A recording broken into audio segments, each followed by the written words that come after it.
मुझको अपना लेना।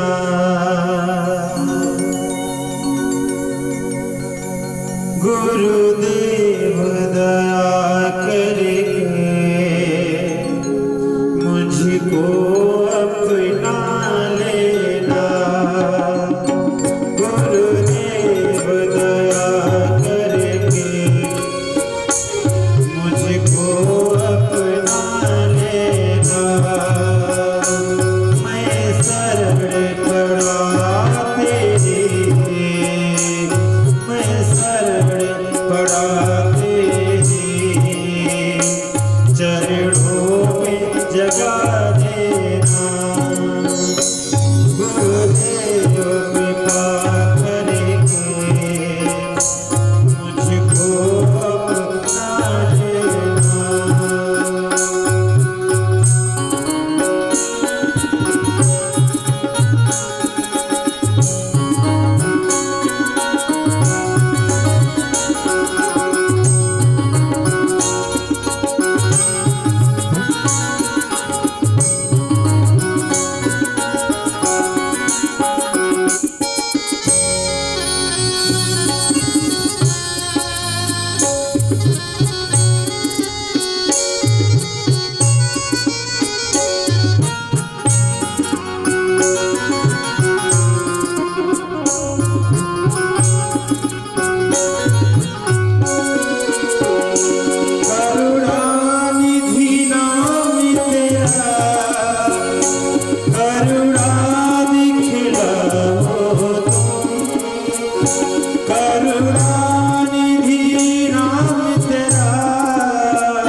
लगा देना मेरी नाव हमारे डोले, उस पार लगा देना।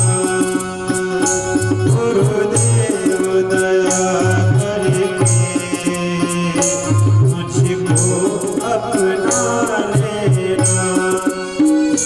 गुरुदेव दया करके मुझको अपना लेना।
प्राण से प्यारे हो।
बोले गुरुदेव भगवान की जय हो। बोले काशी महाराज की जय। राधा समस्त क्षेत्रवासियों से निवेदन, जहाँ तक भी हमारी आवाज इस दूर संचार केंद्र के माध्यम से पहुँच रही है, समस्त भक्तों से निवेदन, आज षष्ठम दिवस की पावन अमृत बेला पर परम पूज्य गुरुदेव भगवान विचासीन हो गए हैं। अतः आप समस्त भक्तों से निवेदन, शीघ्र समस्त कार्यों को विराम देकर कथा स्थल पर उपस्थित होकर कथा का रसपान कर अपने जीवन को धन्य बनाएं। श्री राधे श्री राधे श्री राधे।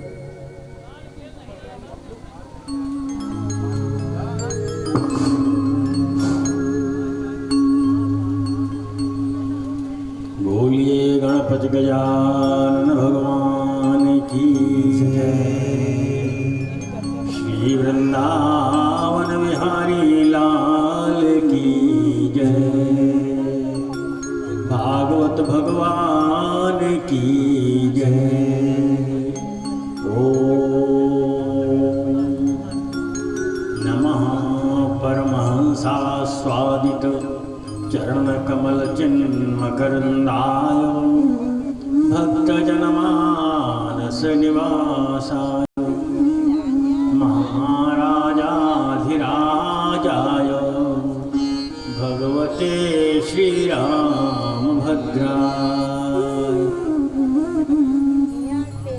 कान्तिः सीता धृषतिनन्दित शारदेन्दु यत्रैकतो विलसितामसिताङ्गशोभम् वृन्दावनेऽपि कृतयानगाङ्गसङ्गम् राधामुकुन्दयुगलं तदहं नमामि। यं प्रव्रजन्तमनुपेतकृत्यम् द्वैपायनो विरह कातर आद्भाव पुत्रेति तन्मयतया तरवोऽभिनेदुस्तं सर्वभूत हृदयं मुनिमानतोऽस्मि। कृष्णाय वासुदेवाय हरे परमात्मने प्रणतक्लेशनाशाय गोविन्दाय नमो नमः। कृष्णाय वासुदेवाय देवकीनन्दनाय च नन्दगोपकुमाराय गोविन्दाय नमो नमः। अञ्जनानन्दनं वीरं जानकी शोकनाशनं कपीशमक्षहन्तारं वन्दे लङ्काभयङ्करम्। नारायणं नमस्कृत्य नरं चैव नरोत्तमं देवीं सरस्वतीं व्यासं ततो जयमुदीरये। जय जय राधारमण हरि बोल, जय जय राधारमण हरि बोल।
कर जादू टोना बोल जय राधा रमण हरि बोल जय राधा रमण हरि बोल जय राधा रमण हरि बोल जय राधा रमण हरि बोल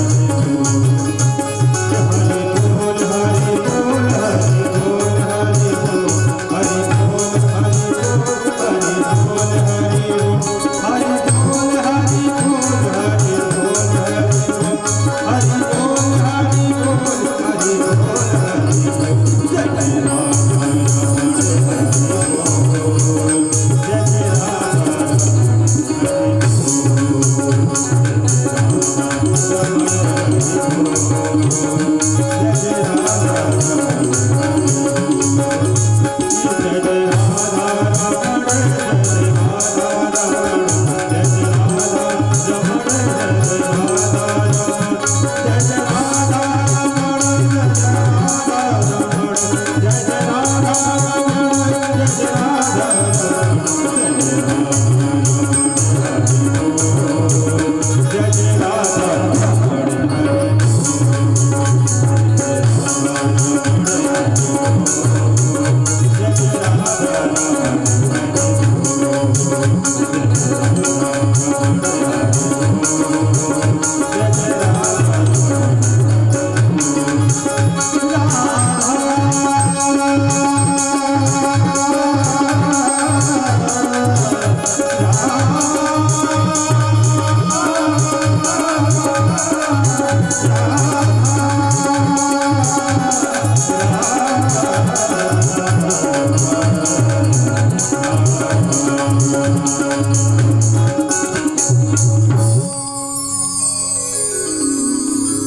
श्रीमद् भागवत के मंडप में वैदिक रीत से समावाहित संप्रतिष्ठित सुपूजित समस्त देवी देवताओं के वरदायक चरणावारों में हमारी प्रणति का समर्पण।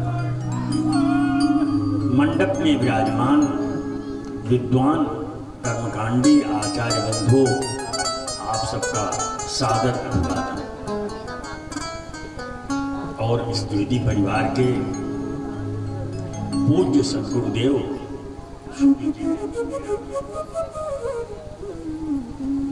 श्रीमद् भागवती कथा के श्री चरणों में अपनी वाणी के श्रृंगार पुष्प समर्पण करने हेतु पधारे संगीतज्ञ कलाकार बंधु आप सबका स्नेहिल अभिनंदन अभिवंदन और श्रोता के रूप में विराजमान साक्षात श्री भगवान आप सबको व्यासपीठ से बारंबार प्रणाम।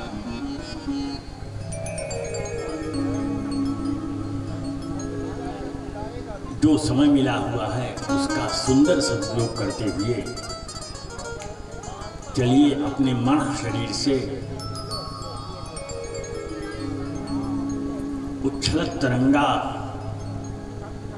भगवती श्री गंगा के पावन तट पर चलें, वहाँ जहाँ सुखदेव जी हाथ जोड़े बैठे हैं, जहाँ राजा परीक्षित हाथ जोड़े बैठे हैं और सुखदेव जी उनको भागवती कथा का रसपान करा रहे हैं।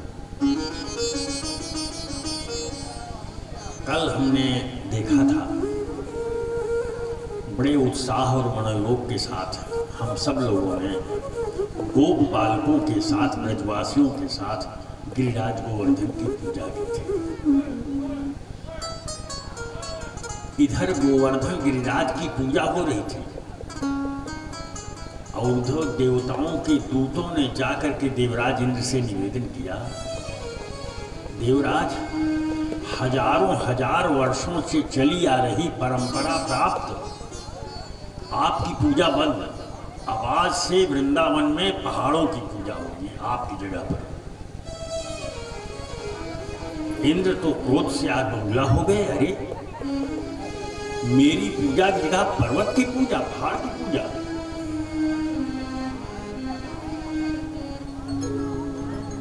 उन्होंने संवर्तक नाम के मेघों को आदेश दिया। संवर्तक वे मेघ हैं जो प्रलय काल उपस्थित होने पर जिनका ताला खोला जाता है। लेकिन आज असमय में ही इंद्र प्राचोदयत क्रुद्धः, अत्यंत क्रोध में आकर के इंद्र ने उन्हीं संवर्तक गणों को आदेश दिया, देखो ब्रजमंडल में कुछ भी बचना न चाहिए, सब डूब जाए। इस आदेश के साथ संवर्तक मेघों को रवाना किया। चले मेघ गड़गड़ाते हुए, कड़कते हुए, और देखते देखते मूसलाधार वर्षा होने लगी। सब ब्रजवासी परेशान हो गए। हे भगवान, इस ऐसी बरसात तो हमने कभी देखी नहीं। ये प्राण घातक वर्षा, इससे हमें बचाएगा कौन? ब्रजवासियों की एक बहुत बड़ी विशेषता थी, कोई सुख हो कोई दुख हो वो एक गोविंद को आगे कर देते थे। तो आज विपत्ति का समय आया, सब ब्रजवासी गोविंदम शरणम ययुः, गोविंद की शरण लिए। भगवान बोले, एक बात तो मैं आप लोगों को बताना ही भूल गया। कल जब हम लोग पूजा करके लौट रहे थे तो आप लोग तो आगे आगे चले आए, मैं रह गया पीछे। और उस समय गिरिराज गोवर्धन प्रत्यक्ष होकर के मुझसे बोले, सुनो कृष्ण, मैं बतला रहा हूं, थोड़े समय के बाद ब्रज में बहुत भयानक वर्षा होगी। जब वर्षा होने लगे, ब्रजमंडल के डूब जाने का खतरा उपस्थित हो जाए, उस समय मैं तुमको वचन दे रहा हूं, मैं अपने शरीर का भार एकदम समाप्त कर दूंगा और तुम सब ब्रजवासियों को लेकर चले आना। मेरे शरीर में चूंकि कोई भार होगा ही नहीं, इसलिए तुम मुझे उठा लेना। लगता है कि वो समय आ गया ब्रजवासियों, जिसकी ओर गोवर्धन गिरिराज ने इशारा किया था। ऐसा कह करके समस्त ब्रजवासियों को साथ लेकर के गोविंद भगवान चल पड़े गोवर्धन गिरिराज की ओर। और वहां पहुंच करके जैसे कोई छोटा बच्चा छत्राक के पौधे को उठा ले, छत्राक आप लोग जान रहे हैं, बरसात के दिनों में जहां कूड़ा करकट इकट्ठा होता है, एक नन्हा सा पौधा उगाता है, उस पौधे के ऊपर एक छाता लगा होता है, सफेद या भूरे रंग का, जरा सा पौधा। अब तो उसको पहचान गए होंगे आप लोग। उसको क्या कहते हैं अपनी देहाती भाषा में? नाम थोड़ा गड़बड़ है, इसलिए मैं मंच से उसका नाम नहीं लेना चाहता। उसी को संस्कृत में कहते हैं छत्राक। जैसे छोटा से छोटा बच्चा हो, छत्राक के पौधे को उखाड़ने में कोई परिश्रम नहीं, बिना परिश्रम उखाड़ लेगा। वैसे ही श्री कृष्ण ने छत्राक के पौधे की तरह गिरिराज गोवर्धन को उठा लिया अपनी छोटी वाली उंगली पर, और सारे ब्रजवासी आराम के साथ गिरिराज की छाया में पहुंच गए।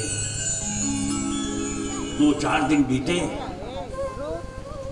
कुछ ग्वाले बोले, कन्हैया हाथ ऊपर तुम किए हो, आज 4 दिन बीत गया, अब तुम्हारा हाथ दर्द कर रहा होगा, लाला तुम अपना हाथ हराओ, हम लोग गिरिराज गोवर्धन को उठाएं। भगवान बोले, नहीं, मेरी बात अलग है। ब्रजवासी बोले, तेरी बात अलग क्या है? जो तूने गिरिराज को उठाया हम न उठा पाएंगे? ब्रजवासियों का हठ देख करके भगवान को बोलना ही पड़ गया, मेरी बात अलग इसलिए है कि मैं तो भगवान हूं। ब्रजवासी ठहाका मार के हंसने लगे, अच्छा तू भगवान बना है? श्री रामा ने कहा, तुझे याद है कि कुश्ती में तुझको मैंने कितनी बार पटक दिया था? गोपियां बोली तू भगवान बनता है, तेरा कान पकड़कर हमने कितनी बार छाछ के लिए नाच नचाई थी, बड़ा भगवान बनता है। ब्रजवासी जबरदस्ती भगवान का हाथ हटाने लगे, अपनी अपनी लाठियां पर्वत की तल्ली में लगा दिए। भगवान ने कहा भाई ठीक है, अब संभालना, मैं अपना हाथ हटा रहा हूं। ब्रजवासी बोले हाँ हाँ हटाओ, तुम कोई तोप हो क्या?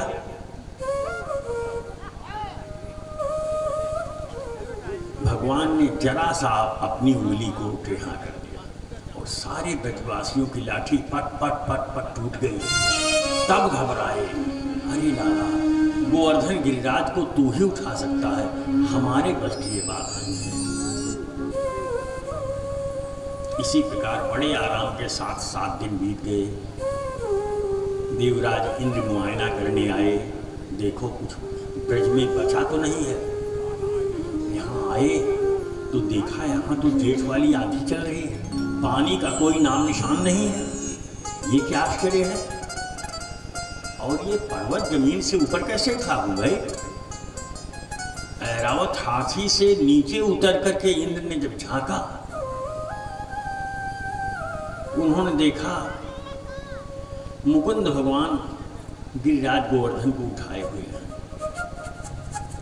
तब इंद्र को अपनी भूल पर बड़ा पश्चाताप हुआ।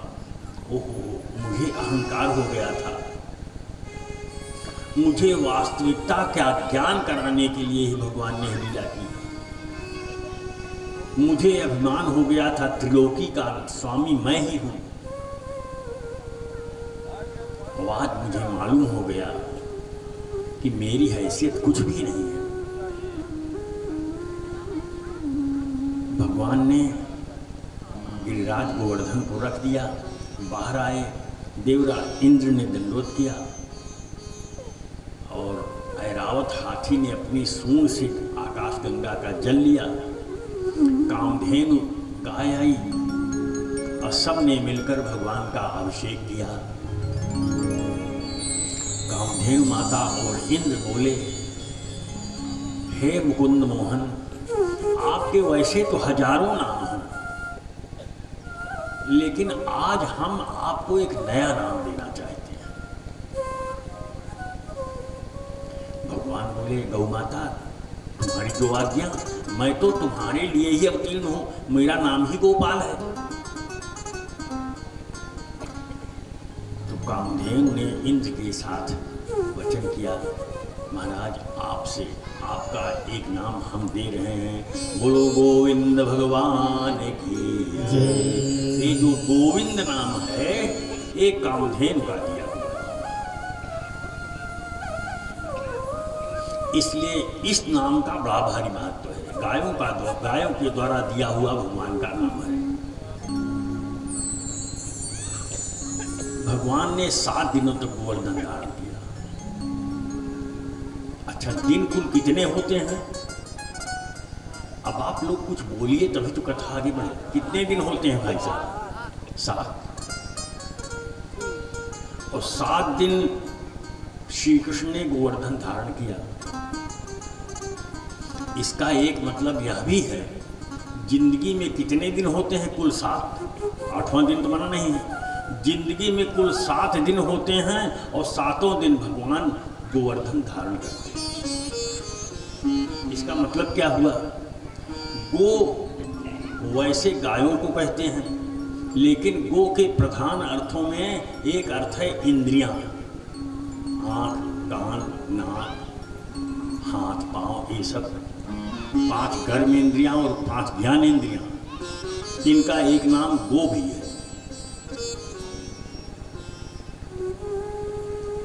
इंद्रियों का संचालक कौन है? इंद्रियों का कंट्रोलर कौन है? रिमोट किसके हाथ में रहता है? इंद्रियों का। कौन ना आदेश दे तो एक भी इंद्रिय को हरकत न करे, वो मन है। मन ही इंद्रियों का संचालक है, संवर्धक है, पालक है, पोषक है। इसलिए मन को भी आप गोवर्धन कह सकते हो। भगवान ने 7 दिनों तक यानी जीवन भर गोवर्धन धारण किया।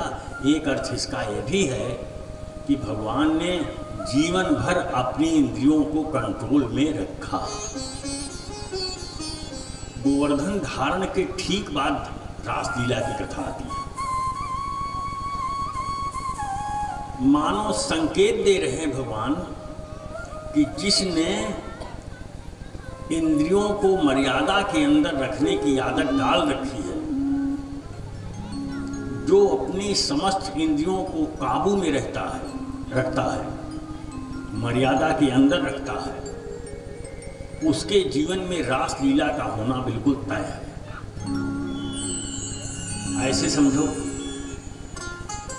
एक सज्जन को चाट बड़ी पसंद थी। शाम हो, चाट का ठेला वाला पहुंचे, जोर जोर से बजाए अपने संशय को और उन महाशय की जीभ लपकने लगे। 20 पत्ता चाट खा जाते थे। एक और बनाओ भाई, एक और बनाओ, एक और बनाओ। ऐसे ऐसे करके 20 प्लेट चाट जाते थे। बहुत समय बीत गया। एक दिन उनके पेट में दर्द उठा।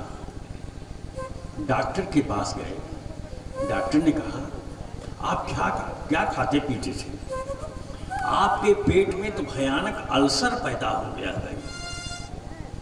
अगर कुछ दिन जीवित रहना चाहते हो तो केवल कच्ची लौकी का रस, वो भी आधा गिलास से ज्यादा नहीं पियो। अगर जीवित रहना चाहते हो कुछ दिन तो। अब उन्हीं सज्जन के लड़के की आज तिलक है। तमाम लोग भांत भांत के व्यंजनों का आनंद उठा रहे हैं और जिसके लड़के की तिलक है वो बेचारे मन मारे, मुंह लटकाए, आधा गिलास कच्ची लौकी का रस लिए एक एक घूंट पी रहे। ऐसा क्यों हुआ? इसलिए कि समय रहते हुए आपने जिह्वा पर नियंत्रण नहीं किया। इसलिए आज उत्सव के समय आपके पुत्र का तिलक है। इस उत्सव में आज आप लौकी के रस के अलावा कुछ नहीं पा रहे हैं।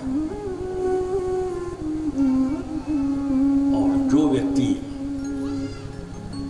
समय रहते इंद्रियों पर नियंत्रण रखता है, उनको मर्यादा में रखता है, मर्यादित आचरण करता है, उसके जीवन में रस की वर्षा होना तय है। वह अंत तक सक्रिय रहेगा। गुरु वृंदावन बिहारी लाल की जय।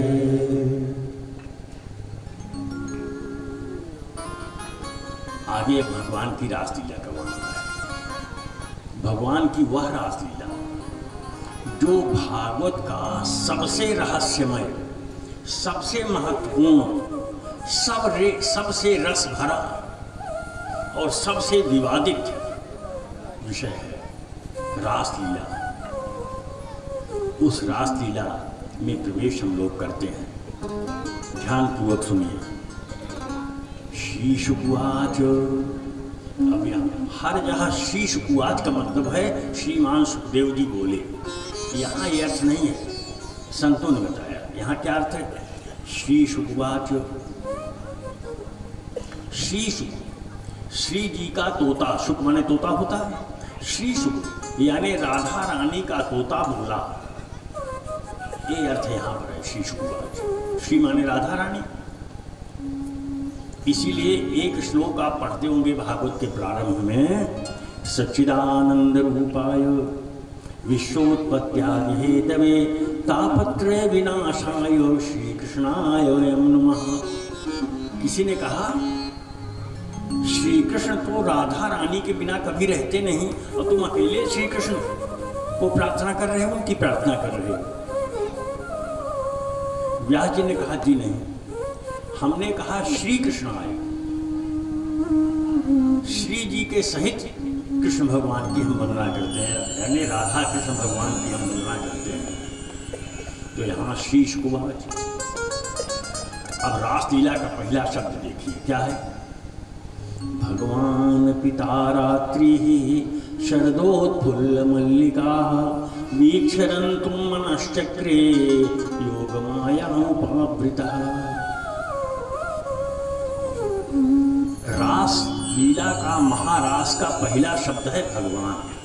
भगवान पिता रात्रि, यानी सुखदेव जी सावधान करना चाहते हैं, हे भागवत के श्रोताओं, हे राजा परीक्षित, ये कोई मैं साधारण मनुष्य की लीला का वर्णन नहीं कर रहा हूँ, ये भगवत लीला का वर्णन है, साक्षात भगवान की लीला का वर्णन कर रहा हूँ।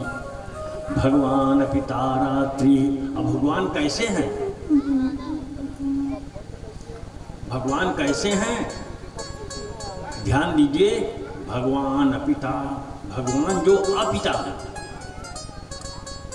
अपिता माने जिनके पिता है ही नहीं, जो खुद सबके पिता हैं, जो परम पिता हैं, उन भगवान की लीला है। भगवान पिता रात्रि। श्री कृष्ण भगवान ने आज मुआयना किया। किस चीज का मुआयना किया? शरदोत्फुल्ल मल्लिका। शरद होने के कारण भांति भांति के फूल फूले हुए हैं, लताएं पुष्पों से लदी हुई हैं, और मानव झुक करके प्रभु से निवेदन कर रही हैं, सरकार अब ये वृंदावन में आपकी आखिरी लीला है, इसके बाद आप मथुरा के लिए प्रस्थान कर जाओगे। आपको वेदों ने एक नाम दिया है, रसो वैसः। श्री कृष्ण भगवान बहुत रसीले हैं, ऐसा कहना गलत है। श्री कृष्ण भगवान रसीले नहीं हैं, वे स्वयं रस ही हैं। वेदों ने कहा रसो वैसः। तो हे साक्षात रस स्वरूप परमात्मा, वृंदावन में अब नहीं तो कब रस की वर्षा होगी? अब तो रस की बरसात हो जाए। यमुना जी की लहरों की ओर देखा गोविंद ने। यमुना की एक एक लहर भगवान से प्रार्थना कर रही है, सरकार अब तो रासलीला कर दो, अब तो आप यहाँ से जा रहे हो। इसी समय भगवान को और कुछ याद आया। क्या याद आया? कथा मैं कल नहीं कह पाया। 22वें अध्याय में कथा आती है कि एक दिन श्याम सुंदर भगवान ने ख्याल किया कि ब्रज कुमारियां क्या करने यमुना जी की ओर जाती हैं। नंद ब्रज कुमारिका, नंद ब्रज की कुमारी कन्याएं यमुना जी में क्या करने जाती हैं 3 बजे। तो पता लगा 3 बजे रात ब्रज की कुमारी कन्याएं यमुना जी में जाती हैं। सर्दी के समय में एगहन और पूस के महीने में, और संयोग से एगहन में चल गया। एगहन के महीने में और पूस के महीने में ब्रज कुमारियां यमुना जी जाती हैं। किनारे पर सारे कपड़े लत्ते उतार देती हैं। भोली भाली होने के नाते उन्हें नियम कानून का ज़्यादा ज्ञान नहीं है, और यमुना जी में स्नान करने लगती हैं। खूब देर तक स्नान करती हैं बिना सर्दी की परवाह किए। और इसके बाद जैसे स्नान करते हैं उसी अवस्था में, यानी बिना वस्त्र के ही यमुना जी के किनारे बालू से दुर्गा जी की एक मूर्ति बनाती हैं। कौन सी मूर्ति? दुर्गा जी की 9 मूर्तियाँ हैं, 6वीं मूर्ति कौन सी है? षष्ठम कात्यायनी च। दुर्गा जी की 6ठी मूर्ति का नाम है कात्यायनी। वह मूर्ति बना करके गोपियाँ दंडवत करती हैं। कात्यायनी महामाये महायोगिन्यधीश्वरी नंद गोपसुतम देवी पतिम में कुरुते नमः। हे माँ कात्यायनी, सबका मनोरथ पूर्ण करने वाली महायोगिनी, महातपस्विनी, हम आपसे एक ही वरदान मांगते हैं कि हमें माँ नंदलाल को पति के रूप में प्रदान कर देना। श्री कृष्ण भगवान को हमारा पति बना देना। 2 महीने तक ये पूजा चली। एगहन और पूस 2 महीने में भगवान कृष्ण ने सोचा, ये मुझे पति के रूप में पाना चाहती हैं, और इसके लिए दुर्गा मैया की आराधना कर रही हैं। इनकी पूजा व्यर्थ चली जाएगी क्या? और इनकी भावना कैसी दृढ़ है, इसकी जरा परीक्षा लेनी चाहिए। तो भगवान परीक्षा लेने की नियत से 5 बजे सवेरे पहुंचे यमुना जी पर। ब्रजबालाएं स्नान कर रही हैं। अब भगवान ने क्या किया कि सबके वस्त्र लपेट लिया, एक गट्ठर बनाया और जाके कदम के एक पेड़ पर बैठ गए। बोलो वृंदावन बिहारी लाल की जय। अब जब गोपियां स्नान कर चुकी, दुर्गा जी की पूजा कर चुकी, वरदान मांग चुकी, तब कपड़े की याद आई। कहाँ है हमारे कपड़े? कपड़े कौन ले गया? हमारे कपड़े कौन ले गया? चकित हो गई गोपियां। तब तक में काफी उजाला हो गया था और उस उजाले में देखा कन्हैया एक कदम की डाली पर बैठा है, कपड़ों का गट्ठर लिए। गोपियों ने हाथ जोड़ लिया। श्याम सुंदर ते दास्य, हे श्याम सुंदर, हम तो तुम्हारी दासियां हैं। श्याम सुंदर ते दास्य ब्रूहि किं करवाणि ते, देहि वासांस धर्मज्ञं। हे धर्म के जानकार श्याम सुंदर, हमें हमारे वस्त्र लौटा दो। भगवान मंद मंद मुस्कुराते हुए बोले, अगर कपड़े न लौटाया तो क्या कर लोगी? गोपियां बोली, नोचेद राज्ञे गुआमहे, नहीं तो हम नंद राय से शिकायत आपकी कर देंगे। अगर कपड़ा न लौटाए तो मैं नंद बाबा से चल के शिकायत करेंगे। भगवान हंसते हुए बोले, तो सखियों पहले शिकायत कराओ, उसके बाद फिर अपने अपने कपड़े लेना। अब गोपियां बड़े संकट में पड़ गई हैं। हाय क्या करें, दिन का उजाला हो गया है। अचानक गोपियों के मन में एक बात आई, बहुत बड़ी बात। क्यों भाई, किसी दूसरे से तो हम अपने मन की बात को छिपा सकते हैं, लेकिन क्या खुद अपने आप से हम अपनी कोई बात छिपा सकते हैं? अपने आप से तो अपनी कोई बात छिप नहीं सकती। और श्याम सुंदर तो अपने आत्मा ही हैं, इसलिए श्याम सुंदर से कैसा छिपाओ, श्याम सुंदर से कैसा पर्दा। यह सोच करके, विश्वास से भर करके, श्री कृष्ण के प्रति अखंड विश्वास रखने वाली गोपियां जैसी थी वैसे ही वस्त्रहीन अवस्था में गोविंद भगवान के पास कदम वृक्ष के नीचे चली गई। और उस समय भगवान श्री कृष्ण की आंखों से झरझर अश्रुपात होने लगा। सखियों, आज तुमने हमें पूरी तरह से जीत लिया।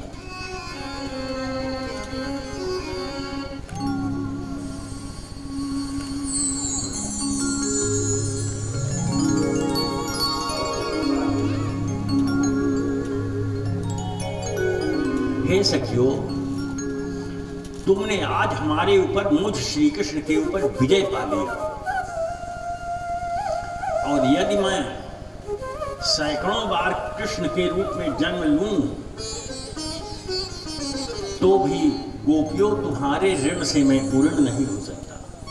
ऐसा भगवान ने क्यों कहा? गोपियों ने कौन सा उपकार कर दिया था?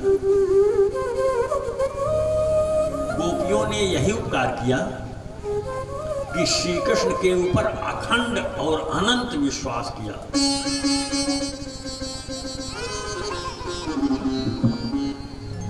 सन्यासी घर बार छोड़ देता है, बाल बच्चे छोड़ देता है, स्त्री को छोड़ देता है, बैंक बैलेंस भी छोड़ देता होगा। आजकल के सन्यासियों के बारे में मुझे मालूम नहीं है कि बैंक बैलेंस को छोड़ते हैं कि नहीं। तो सन्यासी सब कुछ छोड़ देता है, लेकिन संसार की मर्यादा को नहीं छोड़ता। जनेऊ तक उतार देता है, लेकिन वस्त्र धारण करता है, गेरुआ वस्त्र धारण करता है। तो सन्यासी तो वस्त्र धारण करता है और सखियों, तुमने हमारे ऊपर विश्वास करके वस्त्रहीन अवस्था में मेरे पास चली आई। तुमने मेरे ऊपर इतना जबरदस्त विश्वास किया, इस विश्वास ने मुझे तुम्हारा गुलाम बना दिया। बोलो भक्तवत्सल भगवान की जय। रही पति बनाने की बात सखियों, इसके लिए 1 वर्ष इंतजार करना होगा। मैं वादा करता हूं कि तुम्हारा मनोरथ सिद्ध होगा, मैं तुम्हें पति के रूप में प्राप्त होऊंगा, लेकिन उसके लिए 1 वर्ष की प्रतीक्षा करनी। 1 वर्ष बीत गया और आज भगवान को उन गोपियों की याद आई जो गोपियां मेरे लिए, मुझे पाने के लिए पति के रूप में 2 महीने सर्दियों में यमुना जी के जन्म में 3 बजे स्नान करती थी और नग्न होकर के दुर्गा मैया की मूर्ति बना करके प्रार्थना करती थी कि नंदो सुतम देवी पति में कुत्ते नमः। एक बात यहाँ और याद आ गई, बता दें। श्रीमद् भागवत में सैकड़ों सिद्ध मंत्र जो 2500 सैकड़ों बार के अजमाए हुए हैं, और छोटे मुंह बड़ी बात मत समझिएगा, मैंने स्वयं अजमाया है। उसी से एक मंत्र ये भी है। कौन सा मंत्र? कात्यायनी महामाये महायोगिन्यधीश्वरी नंदगोपसुतं देवी पति में कुरुते नमः। यदि कोई कन्या अच्छा सुंदर सुयोग्य वर पाने की आकांक्षा से भगवान श्री कृष्ण का एक चित्र सामने रख करके इस मंत्र का जप करे, कम से कम 1 माला यानी 108 बार। मैं व्यासपीठ से कह रहा हूं, कई बार मैंने आजमाया है। जिस किसी को मैंने बताया, साल भर के अंदर उसका सुंदर विवाह हो ही गया। कई उदाहरण मैं आपसे दे सकता हूं। तो भागवत में तमाम सिद्ध मंत्र हैं, उन्हीं में से एक सिद्ध मंत्र ये भी है। बोलो वृंदावन बिहारी लाल की जय। इसके बाद भगवान ने चंद्रमा की ओर देखा। चंद्रमा जो अपनी हजारों किरणों को, पूर्णिमा की रात है, तो हजारों किरणों को फैला करके मानो किरण रूपी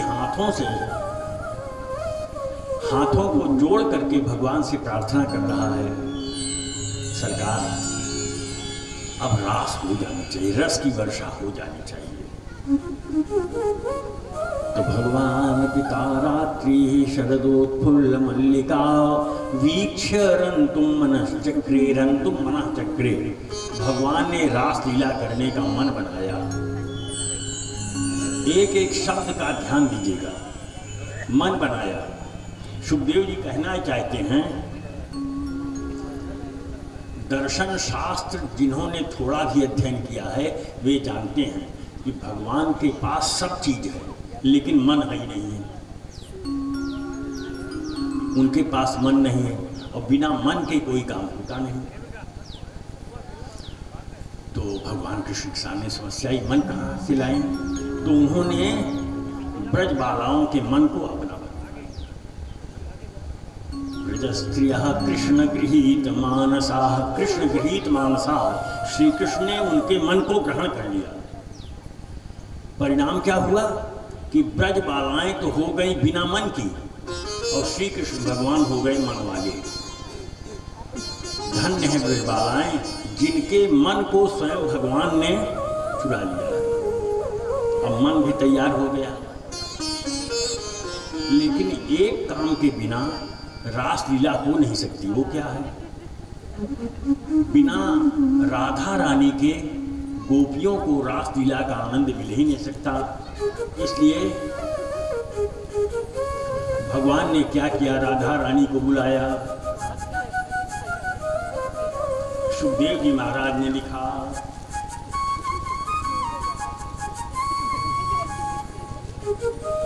योग मायामुपाश्रितः योग माया यानी राधा रानी। कैसे? योगाय या माया, भगवान से जीव को जोड़ देने वाली जो माया है उसे कहते हैं योग माया। तो भगवान ने योग माया का सहारा लिया, राधा रानी का सहारा लिया, उनको बुलाया और राधा रानी आकर के विराजमान हो गई। अब रासलीला की पूरी तैयारी हो गई। अब अगला काम भगवान ने किया कि अपनी मुरली उठाई और बजाना प्रारंभ किया। ऐसी गजब की मुरली आज बजी कि हर गोपी ने ये समझा कि मेरा नाम लेकर के गोविंद मुझे पुकार रहे हैं। इसलिए जिस जिस गोपी ने सुना वह दौड़ पड़ी। एक गोपी तो क्या कर रही थी? गाय दुह रही थी। गाय दुह रही थी, आधी दुहा आधी नहीं दुहा। तब तक में बांसुरी ने उस गोपी का नाम लेकर के पुकारा और गोपी प्रेम से भर गई और दौड़ पड़ी वृंदावन की ओर। दुहन्त्यो भी काश्चित्, कुछ गाय दुह रही थी और दुहना छोड़ करके वृंदावन की ओर भाग चली। बड़ा लंबा वर्णन आया है, संक्षेप में सुनाता हूँ। कुछ गोपियां व्यस्त वस्त्राभरणा, अस्तव्यस्त वस्त्र से चल पड़ी। मतलब कि कुछ गोपियां साड़ी पहन रही थी। साड़ी पहनते हुए साड़ी की गांठ नाभि के पास लगाया और तब तक में मुरली ने नाम लेकर के बुलाया और गोपी भाग चली वृंदावन की ओर। और गांठ लगी हुई साड़ी, आधी साड़ी शरीर में लिपटी हुई, आधी आकाश में उड़ रही है। लोगों ने कहा ये गोपियों की साड़ी है क्या? सूरदास जी ने जवाब दिया नहीं, ये गोपियों की साड़ी नहीं है, ये गोपियों के प्रेम का झंडा है जो आकाश में फहराता चल रहा है। गोपिन प्रेम की ध्वजा, ये गोपियों के प्रेम की ध्वजा। परीक्षित कुछ गोपियों की बड़ी विचित्र दशा हुई। क्या महाराज? कुछ गोपियां अपने घर में थीं और उस समय बांसुरी ने उनका नाम लेकर के बुलाया। वो प्रेम से विवल हो गई और भाग चली, लेकिन गई कहाँ? दीवार में लड़ गई। यद्यप दरवाजा खुला हुआ है लेकिन उसको सूझ ही नहीं रहा है, उसकी आंखें तो प्रेम से मूंद गई हैं। अतः बार बार दीवार में लड़ जाती हैं। थक हार करके गोपी बैठ गई घर के अंदर ही और भगवान श्री कृष्ण का ध्यान करने लगी। श्री कृष्ण के विरह की आग ने उन गोपियों के जो बचे खुचे पाप अगर थे भी तो उनको तीव्रता पदुता शुभा, भगवान के विरह जन्य अग्नि ने उनके बचे खुचे कुसंस्कारों को, पापों को नष्ट कर दिया। गोपियां अब एकदम पापहीन हो गई। लेकिन कौन गोपियां? जो घर के अंदर बंद है। इसके बाद उनको अनुभव हुआ कि भगवान आ गए हैं और भगवान ने भुजा फैला करके हमारा आलिंगन किया है। ऐसा अनुभव करके, भगवान के आलिंगन का अनुभव करके उनके समस्त पुण्य भी नष्ट हो गए। विरह के ताप से पाप नष्ट हो गए और आश्लेष यानी आलिंगन के अनुभव से उनके पुण्य भी नष्ट हो गए। आप जानते हैं पाप अगर अधिक है तो आदमी नरकगामी होता है, पुण्य अधिक है तो स्वर्गगामी होता है। और जब पाप पुण्य दोनों से जो रहित हो जाता है वो सीधे श्याम सुंदर के चरणों तक जाता है। इसलिए वे गोपियां जो घर के अंदर बंद हो गई, उनको रास्ता ही नहीं मिला, उनका वह शरीर छूट गया। लिखा है भागवत साफ साफ। और उनको भगवान से मिलन योग्य दिव्य शरीर प्राप्त हो गया और उस शरीर से उन्होंने भगवान से मिलन का सुख अनुभव किया। वो भक्तवत्सल भगवान की जय। यह घटना ये बताती है, हमको आपको यह शिक्षा देती है, भगवान भाव के भूखे हैं। अगर हम मंदिर जाते हैं दर्शन करने और हृदय में भाव नहीं है, तो मंदिर में हमको पत्थर की मूर्ति दिखाई देगी, भगवान का दर्शन नहीं होगा। भाव के वश में है भगवान। भाव नहीं तो मंदिर में भी दिखे बस पाषाण, भाव के वश में है भगवान। गोपियों का भाव उज्जवल था, निर्मल था, इसलिए उनको घर में ही भगवान की प्राप्ति हो गई। यदि हमारा भाव बिल्कुल शुद्ध रहेगा तो भगवान मजबूर हो जाएंगे हमको हमारे घर में ही दर्शन देने के लिए। वो भक्तवत्सल भगवान की जय। अच्छा, बाकी गोपियाँ पहुँच गई वृंदावन। अब भगवान को घेर कर खड़ी हो गई। भगवान बोले, स्वागतम वो महाभागा, सखियों तुम्हारा स्वागत है। सखियां गदगद हो गई कि प्रसन्न होकर के हमारे स्वामी हमारा स्वागत कर रहे हैं, यानी हमारा मनोरथ पूर्ण ही होने वाला है। तब तक भगवान ने गो हिकिंग कर्माणि ते, बताओ हम तुम्हारा क्या काम करें, कौन सी सेवा करें सखियों। अब गोपियां और गदगद हो गई, पूछ रहे हैं कि क्या सेवा करें। अब हमारा मनोरथ लगभग सिद्ध है। तब तक भगवान बोले, ब्रजस्यानामयम्, ये बताओ गांव में सब खैरियत तो है, कोई डाका वाका तो नहीं पड़ गया कि तुम लोग भाग करके आई, कोई विपत्ति आ गई क्या? तुम लोग रात में भाग करके इस जंगल में कैसे आई, ये मैं जानना चाहता हूँ। खैर आ गई, कोई बात नहीं। आज पूर्णिमा की रात्रि है और वृंदावन की शोभा बड़ी अद्भुत है। 10 मिनट में वृंदावन की शोभा को निहारो सखियो और घर चल जाओ। घर में तुम्हारे माता, तुम्हारे पिता, तुम्हारे पति, तुम्हारे भाई, तुम्हारे ताऊ, तुम्हारे चाचा तुम्हारा इंतजार कर रहे हैं, इसलिए सखियों लौटो घर। बार बार भगवान ने कहा, लौट जाओ, लौट जाओ, लौट जाओ। लाचार होकर के सखियों ने वहाँ भगवान से जो कुछ कहा है उसको बोलते हैं प्रणय गीत। श्रीमद् भागवत के 10वें स्कंद के पूर्वार्ध में 29वें अध्याय में यह गीत आया है। गोपियाँ बोली, जब भगवान ने बार बार कहा कि लौट जाओ, लौट जाओ, तो गोपियाँ बोली, गोप्यौचुः, गोपियाँ बोली, मैवं विभोर्हति भवान् गदितुं नृशंसं संत्यज्य सर्वविषयांस्तव पादमूलम् भक्ता भजस्व दुर्वग्रहमात्यजास्म देवो यथादिपुरुषो भजते मुमुक्षुम्। मैवं, मैवं में 2 शब्द हैं, माँ एवं, माने डोंट टॉक लाइक दिस। हे श्याम सुंदर, इतनी कठोर बात मत बोलो कि लौट जाओ, लौट जाओ। ऐसा बोलना तुम्हारे लिए उचित नहीं है। ये तो सोचो कि हम गांव में क्या छोड़ करके आई हैं, क्या छोड़ करके आई हो।